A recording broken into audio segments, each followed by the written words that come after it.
자, 오늘은 이제 대림절 네 번째 주일, 드디어 네 개의 촛불이 다 켜졌습니다. 화해와 평화와 또 소망이 담겨 있는 네 개의 촛불입니다. 자, 오늘 대림절 네 번째 주일은 예수 그리스도의 탄생 이야기를 함께 한번 나눠보려고 합니다. 오늘 마태복음 1장 18절부터 있는 말씀은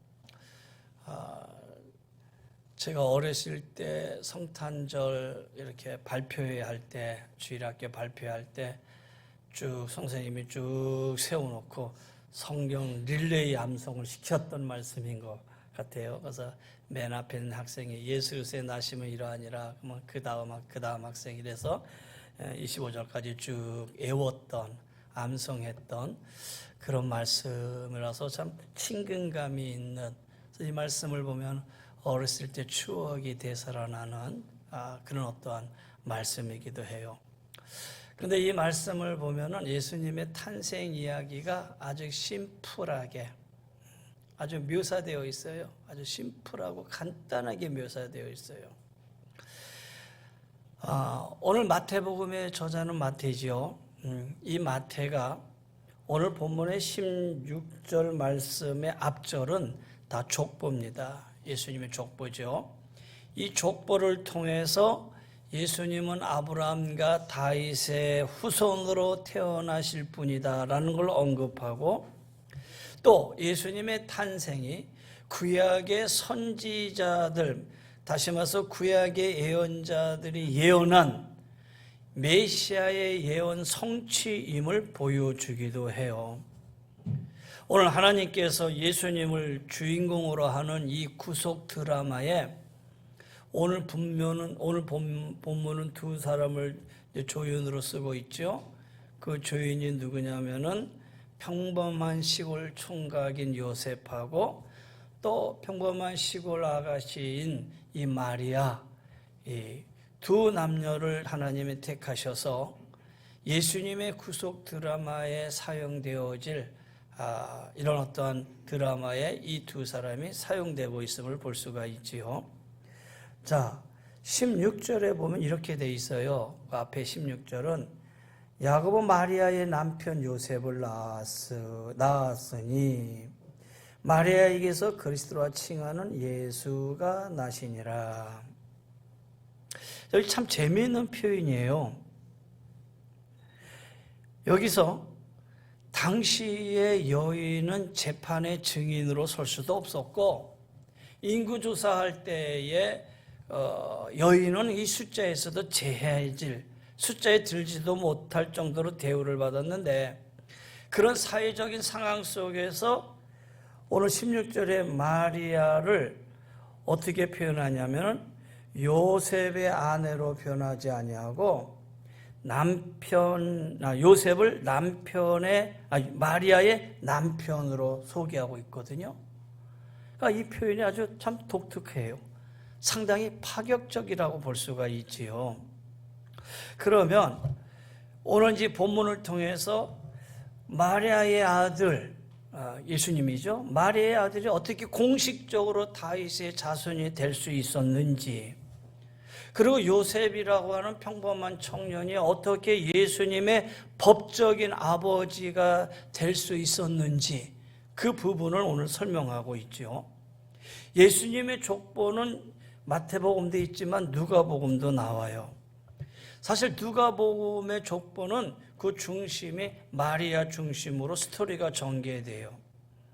그런데 예수님을 이스라엘의 메시아로 나타내기 위해서는 예수님이 다윗의 자손이어야만 되고, 예수님이 다윗의 자손이 되려면 예수님의 법적인 아버지 요셉이 다윗의 자손이어야만 됐거든요. 그래서 오늘 이 마태복음에서는 예수님의 탄생이 요셉 중심으로 기술되어 있는 거예요. 왜? 요셉이 다윗의 자손이다라는 사실을 족보를 통해서 말해야 하기 때문이라는 거예요. 그리고 요셉은 이제 예수님의 아버지가 되면서 이제 법적인 아버지가 되면서 예수님의 구속 사역에 아주 중요한 인물로 쓰임받는 사람으로 등장하지요. 그런데 사실 성탄절 되면 크리스마스 성탄의 이야기에 사실 요셉의 이야기는 크게 이렇게 주목받지를 못해요. 요셉이라는 사람 인물에 대해서 그렇게 주목하거나 요셉의 인물에 대해서 이렇게 말씀하는 사람 이렇게 성경에서 크게 얘기하지는 않고 있거든요. 여러분 요셉 여러분 어떻게 기억하십니까? 예수님의 아버지, 육적인 아버지, 그렇죠? 그 다음에 요셉 직업이 목수.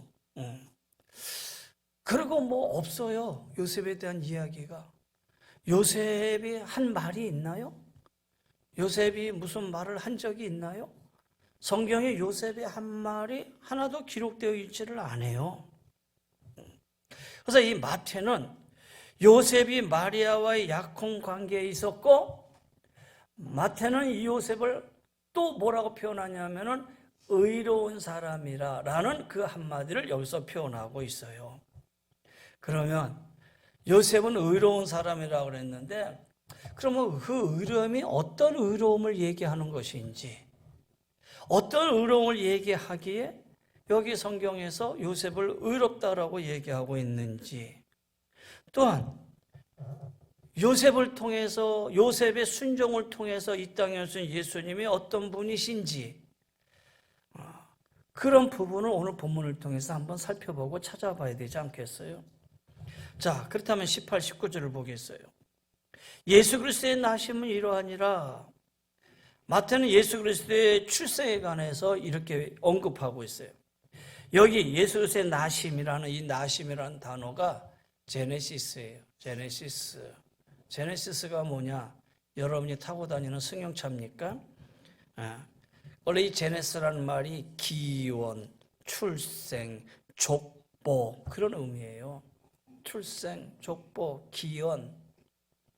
그러니까 아마 승용차에 제네시스 붙이면 제네시스 타고 나서 야 적어도 이 차가 자동차의 기원이야, 자동차의 출생 족보야. 아마 이런 자부심을 주려고 그런 이름을 붙였겠지요.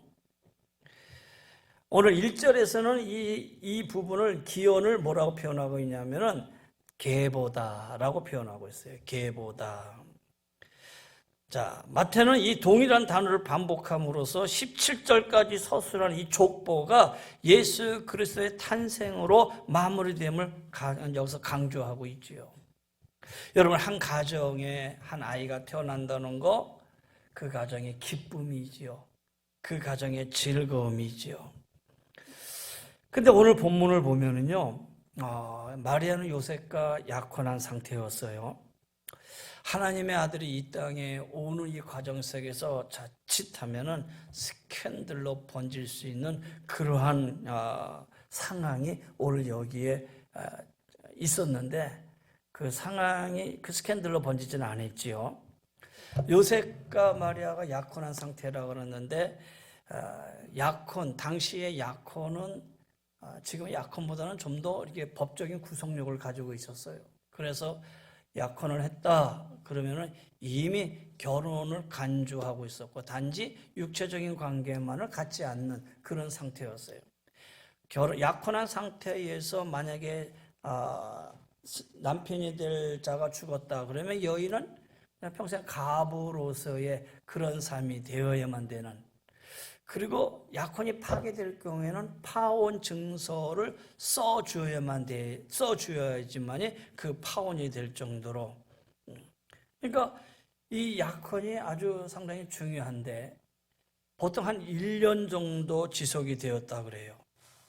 만약에 이 약혼 기간 동안에 다른 사람하고 육적인 관계를 가졌으면 그 관계를 간음이라고 이제 지칭을 하고 그 사람에게 유대의 율법적인 어떤 일을 가하게 되지요. 자, 요셉도 이제 마리아와 정혼을 해서 약혼을 하고 이제 가정을 꾸밀 날을 기다리면서 아마 꿈에 부풀어 있었겠지요. 행복한 가정을 이루기 위해서 꿈을 가지고 있었던 요셉이었는데 요셉이 어떤 경위로 통해서 마리아의 이야기를 들었는지 성경은 표현되어 있지는 않아요. 어떤 경유로 마리아가 잉태되었다는 사실을 알았는지는 모르지만 요셉이 마리아가 아기를 가졌다라는 소식을 알게 돼요.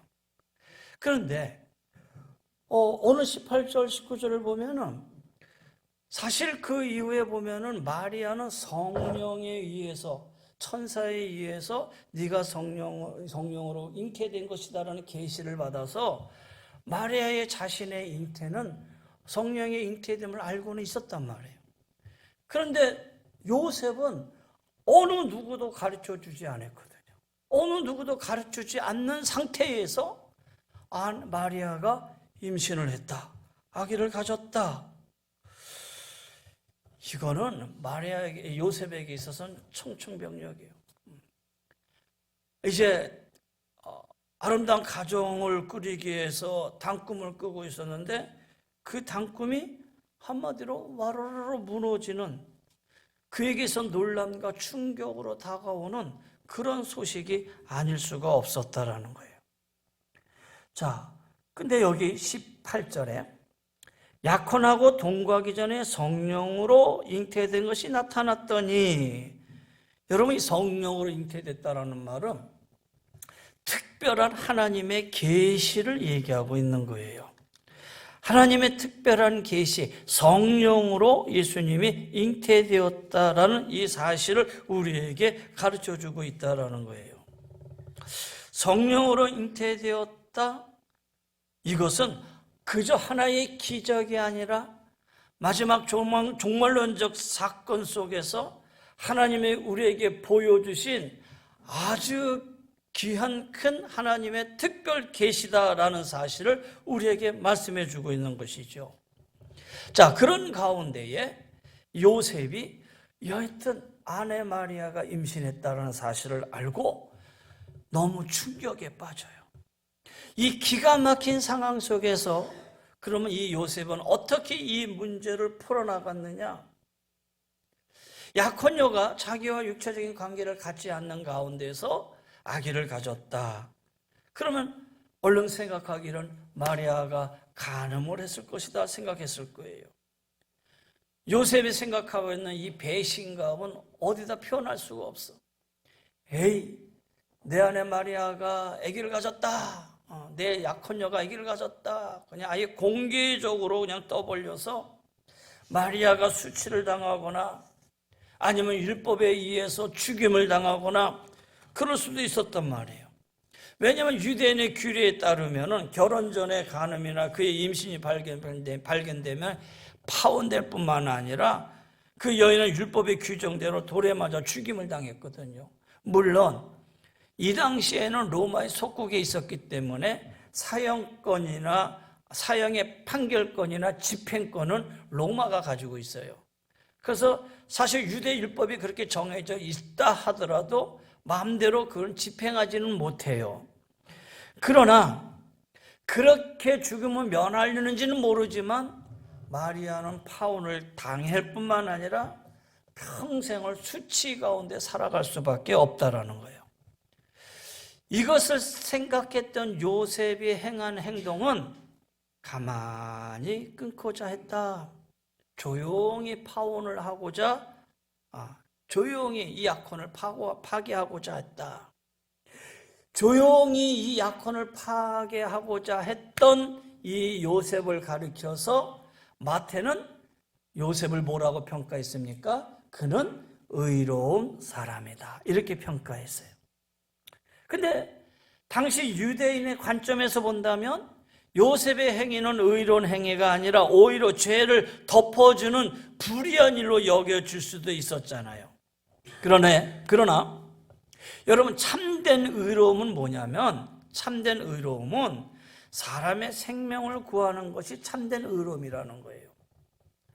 하나님은 생명을 구하는 것을 의로 여기신 분이에요. 그래서 죄인을 구하시려 예수님을 이 땅에 보내셨잖아요. 죄인을 구하기 위해서 이 땅에 오신 하나님, 이 모습이 바로 요한의 이 행동하고 부합된다라는 거예요. 요셉이 가만히 끊고자 하는 이 행동하고 바로 하나님이 인간의 몸을 입고 이 땅에 오셔서 우리 죄인들을 구원하고자 하는 이 뜻하고 부합되기 때문에 오늘 마태는 이 요셉의 행동을 의이다, 그는 의로운 사람이다, 이렇게 얘기하고 있는 거예요. 여러분, 의는 덕이에요. 인간에 대한 애정이고 약한 자를 배려하는 자비심이기도 해요. 그런데 정의를 빙자해서 자기의 분노를 막 표출하고 복수심에 불타가지고 막 분풀이하는 것, 여러분, 이거 하나님이 결코 그걸 의라고 얘기하지 않아요. 요즘 그런 일들이 많이 있잖아요. 마치 이것이 정의이냐, 정의를 빙자해서 거기에 자기의 분을 거기다 막 쏟아내고, 그리고 거기에 분풀이를 행하고. 여러분, 이건 하나님의 의라고 말하지 않으신다라는 거예요. 참된 의는 하나님의 헤세드, 다시 말해서 하나님의 사랑, 이 사랑을 반영하는, 바로 이 헤세드를 반영하는 사랑과 덕을 나타내는 자비심이다라는 거예요. 요셉이 왜 의로운 사람이냐? 그는 자기의 깨끗함을 드러내기 위해서 마리아를 공개적으로 얘기할 수도 있었지만은 바로 마리아를 살리는 쪽으로 택했던 거예요. 그래서 마태는 요셉을 가리켜 그는 의로운 사람이다, 정의와 사랑을 겸비한 사람이다, 그렇게 표현하고 있는 거예요. 자, 19절에 보세요. 그를 드러내지 아니하고 가만히 해결하려고 하는 요셉의 아주 귀한 참된 사랑을 우리가 볼 수 있지요. 자, 그런데 이렇게 하기까지의 요셉은 얼마나 많은 고민이 있었겠어요. 이리 뒤척이고 저리 뒤치고 아마 밤에 잠을 못 이뤘을 것이다라는 거예요. 이 일을 어떻게 처리해야 되나, 도대체 이 일을 어떻게 해야 되나 고민하다가 잠이 들었어요. 근데 이런 고민에 빠져서 잠이 들은 요셉을 하나님이 그냥 두지 않으셨어요. 꿈을 통해서 천사가 요셉에게 나타나 하나님의 뜻을 전하도록 하셨지요. 오늘 여기 20절에 이 일을 생각할 때에 주의 사자가 현명하여 이르되, 이 일을 생각할 때에 어떤 일이에요? 가만히 끊고자 하는 이 일을 생각할 때에 얼마나 힘들었겠어요? 얼마나 고민스럽겠느냐라는 거예요. 이 일을 생각하면서 어떻게 해서 이 일을 가만히 끊느냐 막 고민하는 사이에 잠이 들었는데, 주의 사자가 현명하여 이르되, 여기 이르되 다음에 원래 원문에는 여기 하나 단어가 더 들어가야 돼. Behold, 다시 말해서 보라, 다윗의 자손 요셉아, 네 아내 마리아 데려오기를 무서워하지 말라. 그에게 잉태된 자는 성령으로 된 것이니라. 오늘 꿈의 천사를 통해서 하나님이 말씀해 주고 계신다라는 거예요. 가끔 꿈을 통해서 하나님이 말씀하시고자 하는 것을 전달하는 그런 얘기가 나오고 있죠, 성경에는. 네, 천사가 요셉에게 두 가지 명령을 해요. 첫 번째 명령은 네 아내 마리아 데려오기를 무서워하지 말라. 이 문장은 문자적으로 보면 마리아를 너희 아내로 취하기를 무서워하지 말라라는 거예요. 왜? 그는 성령으로 잉태됐다라는 것이죠. 하나님의 뜻을 이루기 위해서 하나님의 능력으로 이루어진 일이니 너는 두려워하지 말라라는 거예요. 이 천사의 이 해명으로 인해서, 천사의 이 메시지로 인해서 마리아의 수치가 벗겨지고 요셉은 의심이 풀리게 되는 거예요. 아, 그렇구나. 마리아가 간음해서 임신한 게 아니라 성령에 의해서 잉태된 것이구나. 마리아는 자기 수치가 벗겨진 거예요. 그리고 요셉은 의심에 풀리게 된 거예요. 그리고 두 번째 명령이 주어져요. 마리아가 낳을 아들의 이름을 예수로 지으라라는 거예요. 아들을 낳으면 8일 만에 할례를 합니다. 그리고 할례를 행하면서 이름을 줘요. 이름에는 부모의 소망과 기도가 담겨져 있어요. 여기 아이 이름에 관한 언급이 여러분 이 본문에 몇 번 있는지 아십니까? 3번 있어요. 보세요. 21절에 이름을 예수라 하라. 23절에 이름은 임마누엘이라. 그 다음에 25절에 이름을 예수라 하니라. 이름이라는 말이 3번이나 반복되어지고 있지요. 이는 아버지 요셉의 역할을 강조하면서 예수님이 그의 아들이고 다윗의 자손임을 확실히 하려는 마태의 의도였지요. 여기 21절에 하반절에 보면은 아들 낳으리니 이름을 예수라 하라. 이는이라는 말은 왜냐하면이라는 거예요. 왜냐하면 그 아들의 이름을 예수로 지어야 되는 그 이유는, 그리고 그가 어떤 사역을 감당할지라는 것에 대해서 설명을 하는데, 예수는 여호와는 구원이시다. 히브리어로 여호수라는 그런 의미를 반영하고 있지요. 여기 메시아라는 의미는 유대인들은 크게 2가지로 생각합니다. 하나는 왕 대신 메시아, 고난받는 메시아예요. 유대인들에게 있어서 메시아는 왕 대신 메시아를 기다린 거예요. 왜냐하면 이방의 압제 아래에 있었던 이스라엘 민족을 로마의 압제 밑에서 우리를 회복시키고 다윗의 영광스러운 그런 왕국을 재건하는 것을 바로 유대인들은 왕적인 왕권을 가지고 있는 왕 대신 메시아를 기대했거든요. 여기에 보라, 그가 자기 백성을 할 때 이 백성이라는 단어가 라오스라는 단어거든요.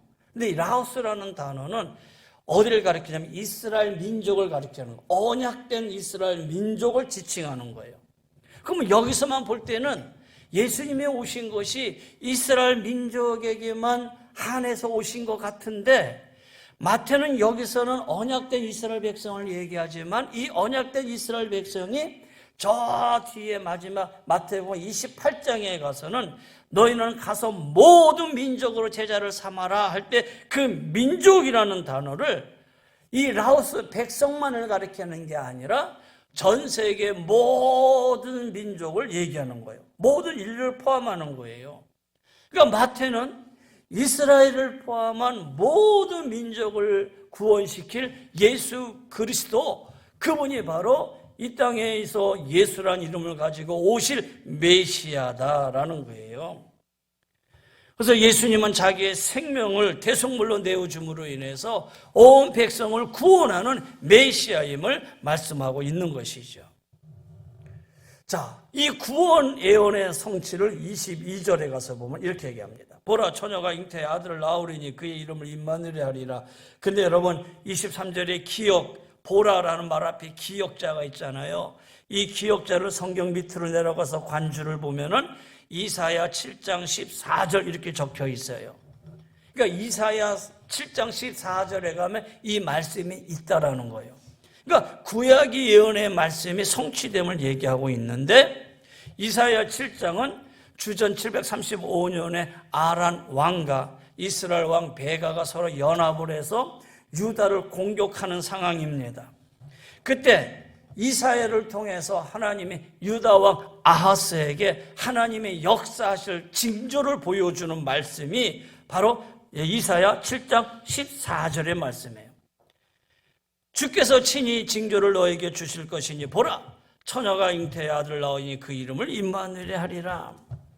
다시 말해서 이 말씀은 한 역사적 인물의 탄생과 관련된 것으로 보이지만은, 그러나 이 예언은 당시의 역사적 정행에서만 이루어지는 게 아니라 종말론 즉 구원자의 탄생을 예언한 그런 말씀이기도 하다라는 거예요. 그래서 마태는 이 말씀을 가져다가 봐라, 당시에 하나님이 이스라엘 민족을 지켜주신 것뿐만 아니라 오늘 우리와도 함께 하시는 메시아 그리스도, 그분이 예수다라는 것을 마태는 여기서 다시 한번 상기시켜주고 있는 거예요. 임마누엘, 하나님이 우리와 함께 계시다라는 거예요. 이 임마누엘이라는 말은요, 마태복음 전체를 아우르는 아주 핵심적인 주제예요. 왜냐하면 18장에 가서 보면은 2-3 사람이 내 이름 모인 곳에 나도 그들 중에 있느니라 그랬어요. 그리고 마태복음 제일 마지막 문장은 보라, 내가 세상 끝날까지 너희와 항상 함께 있으리라, 이렇게 끝나요. 그러니까 승천 이야기 대신에 제자들과 영원히 함께 계시는 임마누엘의 약속으로 끝나는 게 바로 이 마태복음이거든요. 예수님의 이 성육신 사건은 인류 역사상 전에도 없었고 앞으로도 없을 이례적인 사건이에요. 우리를 사랑하셔서 우리를 구원하기 위해서 이 땅에 오신 하나님 사랑의 결정체가 바로 예수 그리스도라는 거예요. 자, 그 다음에 24절, 25절 이제 마지막 볼게요. 그러면 요셉은 천사의 이 말을 듣고 어떻게 했느냐라는 거예요. 요셉은 마리아와 헤어질까 말까 고민했다가 요셉을 향한 하나님의 뜻을 알자 달라졌어요. 마리아를 데려오기를 무서워했는데 데려오기를 무서워하지 말라라는 이 말씀을 듣자 요셉은 더 이상 이제 주저하지 않았어요. 그래서 하나님의 뜻을 알고 난 요셉은 하나님 말씀에 전적으로 순종을 합니다. 자, 첫 번째 순종은 뭐예요? 마리아를 아내로 맞이합니다. 천사들과 대면한 후에 마리아가 성령으로 잉태되었음을 확신한 요셉은 마리아를 자신의 집으로 데려와요. 그리고 마리아는 정식으로 요셉의 아내가 돼요. 마태는 이렇게 표현합니다. 아들을 낳기까지 동침하지 아니하더니라는 문장을 여기서 추가하잖아요. 아들을 낳기까지 동침하지 않았다. 이 말은 요셉의 행동이 아주 사려 깊다. 그가 의로운 사람이었는데 역시 의로운 사람이다. 마리아가 성령을 통해 예수님을 잉태했다는 이 사실을 추호도 의심하지 못하게 만드는 성경 구절이에요. 그렇잖아요. 만약에 당시에 마태복음을 읽는 이 독자들은 마태가 기록한 요 아들을 낳기에 동침하지 않았다는 이 말을 보면서 아하, 예수님이 성령으로 잉태됐구나 라는 이 사실을 그들은 확신했다라는 거예요. 동시에 이 표현은 아들을 낳기까지만 동침하지 않았다는 말은 아들을 낳고 난 이후에는 그들은 부부로서의 삶을 살았다라는 그런 의미도 돼요. 그러니까 예수님의 공생의 기간 동안에 예수님의 육적인 동생들이 있었음을 우리는 성경을 통해서 알고 있잖아요. 이렇듯 요셉의 순종은 마리아를 아내로 맞이했어요. 두 번째는 마리아가 아들을 낳자 이름을 예수라고 졌어요. 그렇죠? 말씀한 대로 이름을 예수라고 졌어요. 이 예수라는 이름을 짐으로 인해서 요셉 자신이 예수님 아버지, 육적인 아버지가 됨과 동시에 예수님이 이제 다윗의 자손으로 오신 것이 이제 증명되어지는 순간이에요. 그래서 이제 마태복음 1장은 하나님의 명령에 대한 요셉의 순종으로 끝나요. 그렇잖아요. 25절에 나홈의 이름을 예수라 하니라, 예수라 하니라 라는 이 예수라는 이름을 통해서 이제 요셉은 예수님의 육적인 아버지가 되었고 예수님은 다윗의 자손이다 라는 이 사실을 확신시켜 줌으로 인해서 요셉의 순종함으로 인해서 1장이 이제 끝나게 되는 거예요. 여러분, 하나님은 사실 우리의 순종 여부와 관계없이 하나님의 뜻을 이룰 수 있는 분이지요. 그런데 하나님은 순종하는 자를 통해서 하나님 기뻐하시고 순종을 통해서 하나님은 하나님의 말씀을 이루어 가시는 분이다라는 거예요. 그렇게 본다면 예수님 탄생에 경건한 요셉의 역할이 필요했듯이 오늘을 살아가는 우리들에게 있어서도 요셉과 같은 역할을 감당하는 사람이 있어야 되지 않겠어요? 요셉처럼 의로운 사람, 요셉처럼 순종할 수 있는 사람이 있어야 되지 않느냐라는 거예요. 여러분, 믿음이라는 거, 믿음에서 순종한다는 말은 뭐냐면요, 자신의 이해와 감정을 초월해서 자발적으로 희생하고 순종하고 봉사하고 절제하는 믿음을 가진 사람을 가리켜 이를 믿음과 순종의 사람이라고 얘기하는 거예요. 자신의 이해와 감정을 절제하는 거예요. 자발적으로 희생하고 순종하고 봉사하고 절제하는 것, 이것이 바로 믿음을 가진 성도의 모습이에요. 그런데 갈수록 사람들이 싸나워지고 조급해지고 절제하지 못하고 세상의 이런 종말론적인 모습들이 점점 교회 안에 들어와요. 그래서 성도들도 왠지 자기의 이해에 타산을 계산하게 되고 감정을 거기에 다스리지 못하게 되고 희생하려고 하지도 않고 순종 봉사하지도 않으려고 하고, 오늘 이 요셉의 모습을 가리켜서 우리는 의로운 사람, 그는 순종의 사람으로 오늘 마태복음 1장은 마무리되고 있는 거예요. 자, 그렇다면 이제 예수님, 그분이 누구시냐? 아담이 하나님과 맺은 언약을 어긴 결과 아담 아래 태어난 모든 인간은 다 죄 가운데 태어났잖아요. 그래서 로마서 3장에 보면 의인은 없나니 하나도 없다 그랬어요. 하나님 앞에 모두 죄인이에요. 그래서 이 죄의 값은 사망이라는 거예요. 죄를 지면 반드시 죽어야만 했어요. 그런데 이 죄를 위해서 죽을 수밖에 없는 우리를 위해서 하나님은 인류의 죄 문제를 해결하기 위해서 죄인을 대신해서 당신의 아들을 죽이는 방법을 택하신 거예요.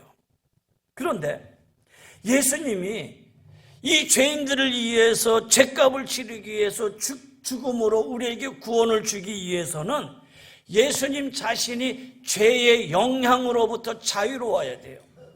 죄의 영향으로부터 자유로워야 된다는 이 말은 인간의 혈족 속에, 인간의 자손 속에 태어나는 자가 되어서는 안 돼요. 만약에 인간의 관계 속에서 태어난 자손이라면 그는 역시 죄 있는 인간이 되는 거예요. 왜? 의인은 하나도 없다고 그랬으니까. 그래서 예수님은 바로 인간의 어떤 관계 속에서 태어난 자가 아니라 마리아 동정녀의 탄생, 성령의 잉태로 태어나만 했다라는 거예요. 동정녀의 이 탄생은 하나님의 구원 사역에 있어서의 시작이고 하나님의 구원 사역에 있어서도 아주 마침이 될 수 있는 중요한 사건이에요. 예수님의 동정녀 사건이 있었기 때문에 그분이 이 땅에 오셔서 우리를 위해서 십자가상에 달려 돌아가실 수 있었고, 그분의 십자가 죽으심으로 우리를 구원할 수 있는 그 기초가, 그 위가 바로 예수님의 동정녀 사건이라는, 마리아의 동정녀로서 예수님을 탄생하신 사건이라는 거예요. 그래서 예수님의 탄생 스토리의 핵심은 인류의 죄 문제를 해결하기 위해서 예수님이 이 땅에 오시게 되었다라는 거예요. 그래서 그분을 믿기만 하면 모든 사람이 다 구원을 얻게 돼요. 우리가 예수님의 탄생을 가리켜서 독생자라고 부르잖아요. 이 독생자라는 이 의미는 전례를 찾아볼 수 없는 독특한 자다라는 거예요. 전례를 찾아볼 수 없는 독특한 자. 우리가 이 독생자 앞에 우리의 죄를 고백하고 그분이 우리 죄를 위하여 죽으신 것을 받아들일 때 구원이 임하는 거예요. 하나님과 더불어 화평케 되는 은혜를 누리게 되는 거예요. 하나님은 이스라엘 민족이 시내산 가까이 하지 못하게 하라고 모세에게 명령하신 적이 있어요. 그 이유는 바로 죄악으로 가득한 인생들이 거룩하신 하나님 앞에 나올 수 없기 때문이에요. 그래서 하나님은 친히 인간의 몸으로 이 땅에 오시게 되었고, 예수님은 성령으로 동정녀 마리아에게 잉태하신 완전한 하나님이시자 완전한 인간이셨어요. 그래서 예수님을 독생자 그러는 거예요. 독생자, 전례를 찾아볼 수 없는 완전히 독특한 자라는 거예요. 예수님은 자기 백성을 구원하고자 사람과 함께하기 위해서 이 땅에 오신 임마누엘이시다라는 거예요. 임마누엘 하나님, 예수님은 다윗의 자손으로서 하나님의 약속에 따라 구원 사역을 이루기 위해서 이 땅에 오신 메시아 그리스도이신 거예요. 자, 이제 말씀을 정리하고 마치려고 합니다. 오늘 성탄의 의미가 점점 퇴색도 가고 있어요. 여러 가지 사회적인 문제, 또 세계 여러 가지 흩어지는 문제, 이러다 보니까는 성탄의 의미가 점점 퇴색되어져 가고 있고 세속주의 물결이 거대하게 밀려오고 있는 그런 시대에 우리가 살고 있는데, 그러나 우리는 성탄절의 의미를 분명하게 깨달아야 돼요. 왜 성탄절이 존재하는 이유가 있어야 되는 이유냐? 그 이유를 우리가 알아야 되죠. 이스라엘이 멸망하는 이유에 대해서 하나님이 이렇게 얘기합니다. 내 백성이 나를 아는 지식이 없다 그랬어요. 이 백성이 나를 아는 지식이 없다. 그래서 이 백성이 멸망했다라고 얘기하고 있지요. 여러분, 하나님을 안다는 것, 예수님을 안다는 건 지식의 문제가 아니라 존재의 문제고, 그것은 구원의 문제다라는 거예요. 예수님 오심을 기뻐하고 감사하는 이 성탄절에 여러분, 예수님을 아는 지식이 더 풍성해지기를 주의 이름으로 간절히 권면하며 축원합니다. 예수님은 우리의 왕이십니다. 예수님은 우리의 구원자이십니다. 예수님은 우리와 함께 계시는 임마누엘 하나님이십니다. 우리와 함께 하셔서 우리 아픔과 슬픔과 피로를 이해하시고 함께 나누시고 해결하시는 분이십니다. 여러분, 예수님을 통해 하나님의 계획이 성취되어지는 과정 속에서 마리아와 요셉의 결단과 헌신이 있었던 것처럼 우리의 삶 속에서도 하나님 앞에 쓰임받는 그런 요셉의 결단, 또 요셉의 의로움이 우리 성도님들에게도 있게 되기를 주의 이름으로 간절히 권면하며 축원합니다. 신앙생활을 하다 보면은 처녀로서 아기를 잉태한 마리아와 그 마리아를 데려오기를 결심한 요셉처럼 때로는 고난과 오해와 수치와 모욕까지 당할 수가 있어요. 모든 성도는 그리스도의 대속적인 은혜로 죄사함을 받아 의인이라 칭함을 받았고 죄인에서 하나님의 자녀된 신분으로 바뀌었어요. 그래서 우리는 예수 그리스도의 희생과 사랑을 본받아서 예수를 닮아가는 거룩한 성도의 삶이 되셔야 된다는 거예요. 자, 오늘 요셉에 제가 중점을 두고 말씀을 드렸는데, 다시 오실 주님을 기다리면서 우리는 하나님의 사랑을 품은 의인들이 되시기를 바랍니다. 믿음을 품고 말씀에 순종하는 자들이 되시기를 바랍니다. 요셉이란 이름의 뜻은 하나님이 더하신다라는 뜻입니다. 사랑하는 성도 여러분, 임마누엘이신 예수 그리스도의 사랑과 희생을 따라 행하면서 여러분의 가정과 삶의 터전과 또 행하는 모든 일들 속에 이제 하나님의 크신 은혜가 성탄절을 통해서 더 많이 임하게 되시기를 주의 이름으로 간절히 권면하며 축원합니다. 기도하십시다.